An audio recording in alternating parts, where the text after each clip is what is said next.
The Crypt cleaners and their companion had arrived at Greenfalls during the night. Exhausted from their unexpectedly eventful day, they had gone directly to the inn, seeking warmth and a meal. Upon arrival, Gorith the Wise had ordered for himself an expensive pork roast, to be delivered directly to his private room, all paid for, of course, with the coins he had previously acquired from Lismond and Pepper. Once the transaction had been taken care of, the wizard had turned to the three thieves and studied them. His head had tilted forwards, looking deeply into each of their eyes for what seemed to be a very long and uncomfortable stretch of time. Then, as if contented with his analysis, he had returned to his upright posture and told them, "Lismond, Pepper, Ernon, you have done well so far." Not knowing how to react, the three had remained there speechless, furtively glancing at each other.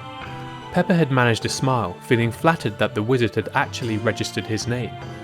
Gorith continued a moment after. "Stay with me for 9 more days and 9 more nights, and you will receive your weight in silver. We shall speak more on the morrow." Having made his declaration, and before the crypt cleaners could regain their senses and respond, the blue blood had turned about and left for his room upstairs.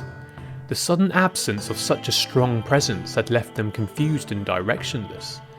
Lismond was the first to finally react, realising he had been holding his breath. Well, that doesn't happen every day, does it, lads? I did promise you adventure. The three thieves had turned to face each other, standing quietly bewildered while surrounded by the comings and goings and clinking flagons of the peaceful tavern.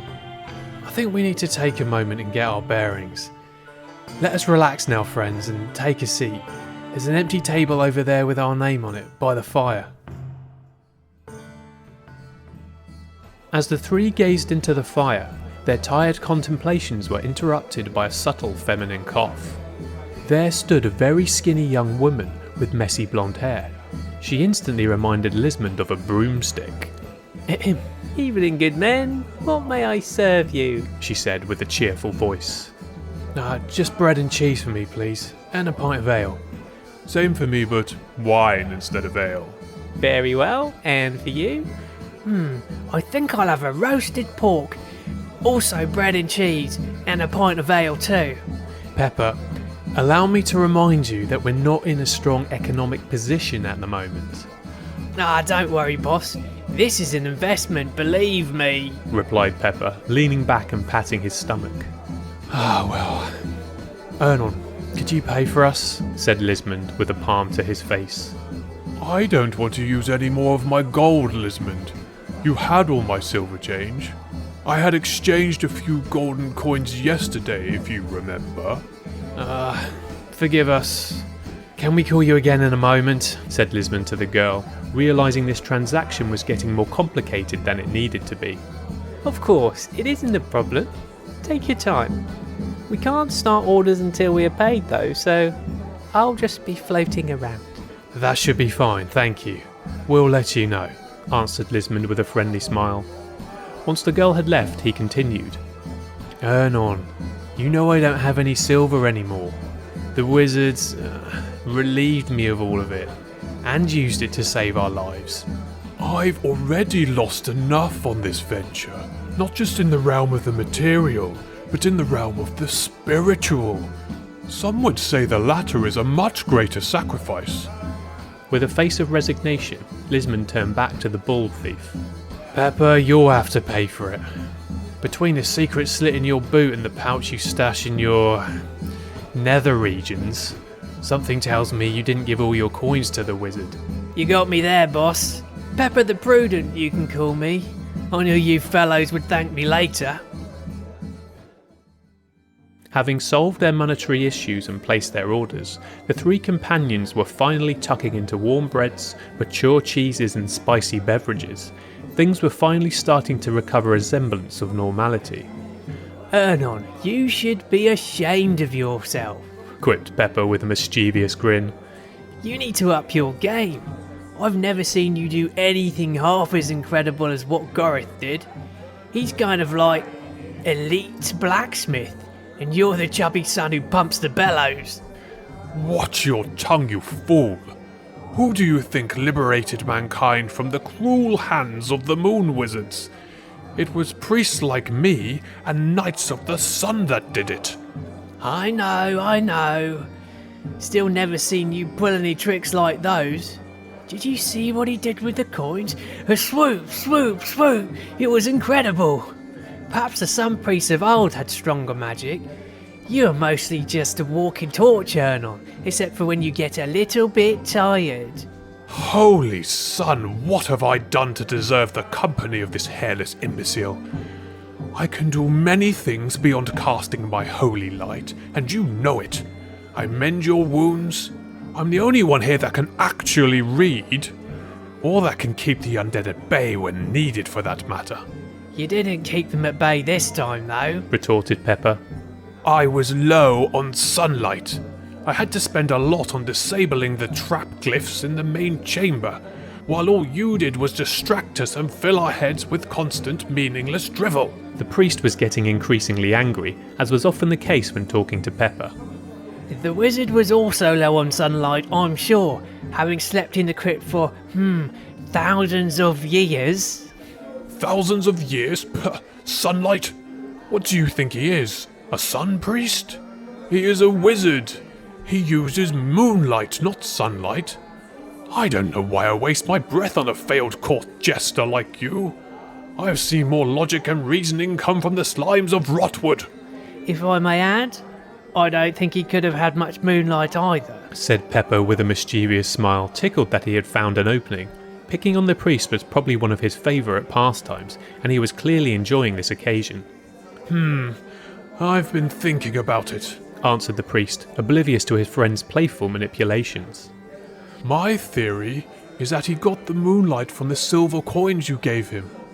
An insolent ignoramus like you, who thinks the pages of books are good for nothing but arsewipe, will probably not know this. But just as gold is the solar metal, which can store the warmth and benevolent light of the sun, silver is the lunar metal, which can store moonlight. Well, you know where I stash my silver, Ernon. I'm not sure they've seen much moon... Pepper, Ernon. As much as I enjoy your intellectual and philosophical discussions, I fear we need to talk about more serious matters, interrupted Lismond. I'm not sure we have much time. We should start discussing our options here before tomorrow. Let me tell you what my instinct is saying.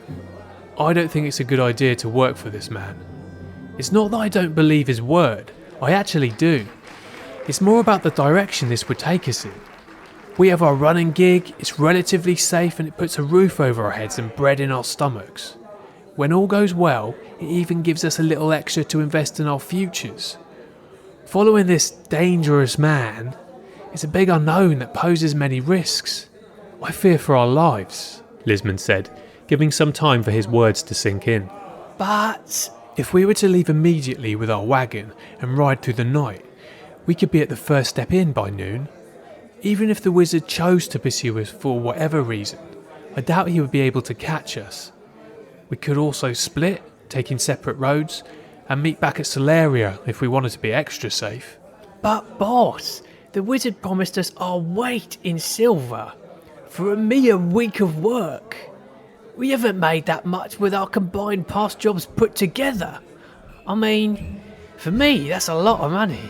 And for someone the size of Ernon, that's a veritable fortune. Oh, shut up. I've told you before, it's how the robes hang on my frame. Pepper, it's 9 days. In any case, I feared you would say that. You do have a point, but I'm concerned for our lives here. Silver is not much use if you end up dead. You should know that. We've been taking silver from the dead for years now. Sure, boss, but we are the crypt cleaners. We take risks, and we always win. And what about your coins? If we left, the wizard would keep them, and we'd be significantly worse off than when we started. I consider that a small price to pay for our lives. I think we're biting off more than we can chew here, lads. There's a big difference between cleaning crypts with the odd undead, glyph trap or pack of ghouls, and following an ancient blue blood wizard doing the sun knows what. We almost died today. Our friend John actually did, in case you forgot. Remember, it's the wizard's defences that almost got us killed. If he's happy to sleep among an army of corpses, then the man himself is probably considerably more dangerous than the crypt he was in. I don't know, boss. I've always wanted to be rich. With that much silver I could buy some land, get some wife, and have some little salt and peppers. I think we should take our chances. Very well. It's your right to state your opinion among us, Pepper. You're just as much a crypt cleaner as Ernon and I. Why don't we settle it with a vote? I don't like where this is going, boss. Ernon, what's your decision, my friend? Should we leave the blue blood behind, or do you want to work for him? Asked Lismond, confident in the priest's wisdom and like-minded common sense. Ernon had remained silent throughout most of the conversation, and now looked up sheepishly from his goblet of wine. I'm sorry, Lismond. As much as it pains me, I have to agree with Pepper here. This is a lot of silver we're talking about. Praise be to the sun, Ernon. Cheered Pepper. That's the spirit. Somewhat surprised, Lismond raised an eyebrow at the unexpected opinion of his most trusted ally. Are you sure about this, Ernon? I don't think the church would approve of this. Well, those high beacons can add it to their long list of complaints about me for all I care. I think we need to follow the wizard, Lismond. You know I warned you against waking him up. I said it wasn't a good idea, but I mean, no matter how hard we try, we never quite seem to find that fortune we all desire. And we're talking about a once-in-a-lifetime opportunity here. You mean once in our lifetime or once in his second lifetime? Asked Pepper, that playful smirk on his face again. Oh, shut up, sighed the priest. Leaning back in his chair, Lismond looked from Ernon to Pepper and nodded in respectful or perhaps resigned recognition of their wishes. So be it, my friends. For the next 9 days and 9 nights, Goreth the Wise is our way. And with that, it was agreed. The 3 thieves raised their flagons and goblets and clinked them together in mutual acceptance of their decision and recognition of their brotherhood. They whiled away another hour in front of the fire, reliving their experience of the crypt and lamenting the late John Retchings, until finally they retired to their sleeping quarters, ready for a well-earned rest.